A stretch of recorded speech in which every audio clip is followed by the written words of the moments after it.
자, 삼성전자 주주님들 반갑습니다. 윤프로입니다. 지금 20% 이상의 거의 상한가에 가까운 급등을 삼성전자가 좀 보여주고 있습니다. 지금 흐름은 좀 좋다고 볼 수 있으나 최근 이런 급락장에서의 손실폭이 굉장히 컸었죠. 지금 이 정도의 반등으로는 만족이 안 됩니다. 자, 그러면 지금부터 이제 추세를 이어나가는지가 중요한 시점인데 이번 주 급락장에서 발생한 손실분을 이제 레버리지 베팅을 통해 만회하고자 하는 그런 지금 분위기 자체가 조성되고 있다는 것과 최근에 이 미친 시장을 경험하신 주주님들이시라면 지금 의심 반 기대 반이실 겁니다. 자, 그래서 오늘은 의심하고 계시는 이 반등이 추세 전환으로서의 볼 수 있는 시점인지 볼 겁니다. 7월의 마지막과 이제 8월이 시작되어 있는 주이기 때문에 좀 집중해서 봐주시고 또 구독과 좋아요도 한 번씩만 좀 부탁드리겠습니다. 일단 오늘 반등이 진짜인지 확인하려면 지금 수급부터 봐야 합니다. 7월 내내 시장을 짓눌렀던 게 이제 수급이랑 그리고 수익성에 대한 우려였습니다. 그럼 이 두 개가 해소되는 걸 봐야 이제 우리가 추세가 이어지고 있다고 볼 수 있는데, 자, 수급 먼저 말씀을 드리겠습니다. 국내 레버리지 자금 AUM이라는 게 있습니다. 지금 레버리지에 묶인 총액인데 30일 기준으로 단일 종목 레버리지 총액이 이제 5.7조 원입니다. 이게 지금 5월 말 이후에 최저치입니다. 쉽게 말해서 지금 시장을 흔들었던 그런 레버리지 자금들이 점점 줄어들고 있고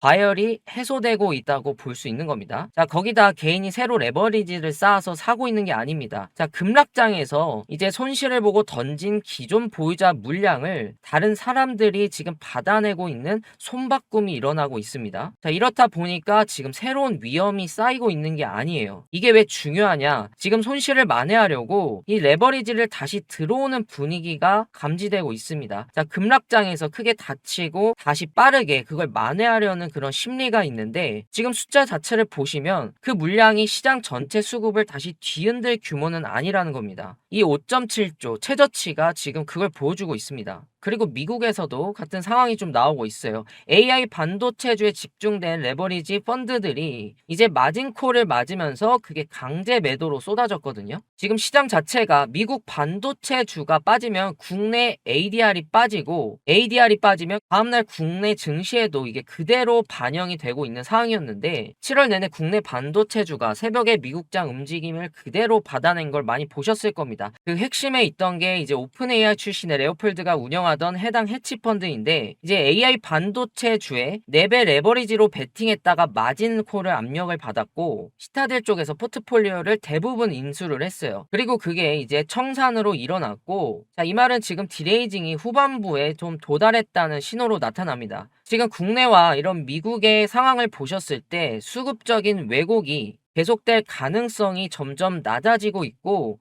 이거 하나만으로도 이제 8월이 7월이랑 다를 수 있다는 얘기입니다. 두 번째 눌렸던 요인은 이제 빅테크들의 그런 수익성에 대한 우려였습니다. 빅테크가 AI에 돈을 이렇게 쏟아붓는데 수익이 나냐는 거였잖아요. FCF가 이제 적자가 나면 어떡하냐. 하이퍼스케일러들이 돈을 빌리지 못하면 결국에 투자가 끊기는 거 아니냐. 7월 내내 이 우려가 지금 주가를 계속해서 눌렀습니다. 근데 이번 주에 빅테크 실적 발표가 끝나면서 다시 투자의 관점으로 바뀌기 시작했습니다. 자, 아마존부터 보시면 분기 매출 2천억 달러를 첫 돌파를 했습니다. 근데 반대로 FCF는 마이너스 76억 달러, 예상보다 약 2배 높게 나왔는데 오히려 시간 외에서 9% 폭등을 했습니다. 자, 이것부터 이미 수익성에서 투자로서 매출, 실적으로 넘어갔다는 관점으로 1차적으로 볼 수 있는 거고, 폭등한 이유를 보시면 지금 아마존 웹 서비스에서 성장률이 전년 대비 37% 그리고 컨센서스에 이제 31%를 크게 웃돌았고, 캐펙스 같은 경우에는 2,200달러, 약 200억 달러를 이제 올렸습니다. 자, 거기다 이제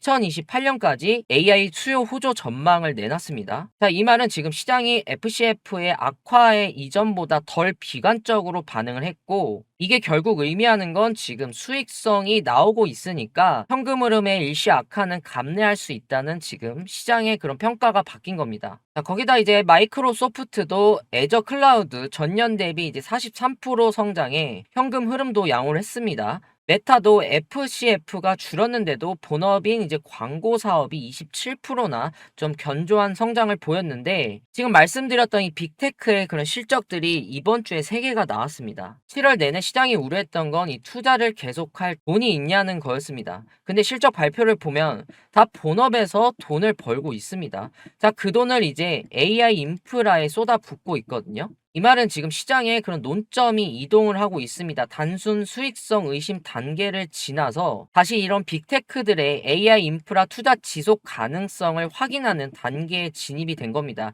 자, 근데 그 전환이 우려가 이제 확신으로 바뀌기 시작했습니다. 자, 그럼 우리가 다 본 시점에서 지금 주가가 어떤 걸 반영하고 있었나 보시면, 하이퍼스케일러들이 이제 돈을 못 빌려서 투자를 전면 중단한다, 이런 최악의 시나리오를 지금 선 반영을 해서 주가가 엄청난 좀 하락이 나왔었죠. 자, 그럼 이제 우리가 수급과 그런 AI 사이클을 확인했는데, 지금 주가는 어떤 가정을 반영하고 있는지 보시면, 하이퍼스케일러들이 이제 돈을 못 빌려서 투자를 전면 중단한다, 이런 최악의 시나리오를 미리 선 반영을 한 상황입니다. 근데 아마존은 이번 주에 캐펙스를 올렸습니다. 그리고 2028년까지 AI 수요 호조를 공식적으로 전망을 했어요. 지금 시장은 현실화되지 않는 그런 우려에는 더 크게 반응을 하고, 실제 그런 팩트는 신뢰하지 않는 시장이 된 겁니다. 이게 전부 현실화가 되지 않는다면 사실 지금 주가는 정당화가 안 됩니다. 삼성전자도 어제 컨콜에서 이렇게 좀 얘기를 했어요. 올해, 내년 구할 수도 없고, 그리고 2028년까지도 쉽지 않다고. 가격이랑 출하량이 동반 증가하고 있고, 주주 환원도 지금 강화를 했습니다. 그리고 외국계 보고서에서도 이번 주 내내 뭐라고 했냐면, 펀더멘탈에는 절대 이상이 없다, 지금 매도는 단순 기계적 매도일 뿐, 이렇게 다 이구동성으로 얘기를 하고 있습니다. 그리고 어제 오늘 외국인들이 수급을 어떻게 가져갔는지 아마 보셨을 겁니다.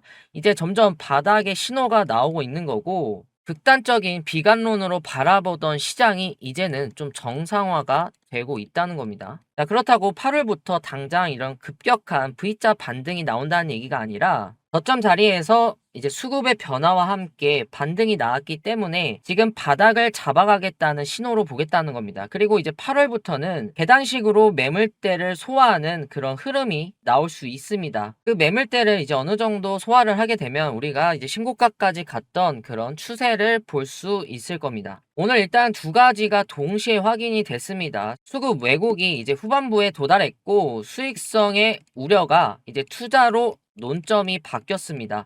자, 7월 내내 이제 눌렸던 것들이 하나씩 거치고 있어요.